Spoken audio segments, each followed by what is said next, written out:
Okay, hi guys, hari ni kita ada sebuah Nissan Serena. Okay, cantik, berwarna putih. Owner datang upgrade 4 barang lah. Okay, so apa 4 barang tu? Kita tengok dalam ni. Semua 4 barang tu daripada Azura Ice punya brand lah. Okay, ini kotak dia, drop player, 360, room monitor, and then juga penama speaker. Okay, so depan ni adalah Android player.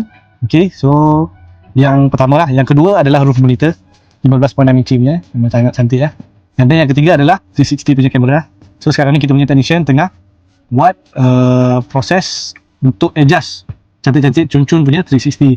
And then the last one is speaker lah, kiri dan kanan. Okay, so korang yang berminat nak pasang macam ni, boleh hadir di Fancy Chinese Malaysia Alam. Kita akan buat yang terbaik. Tapi korang jangan lupa follow, like, and share untuk konten yang seterusnya.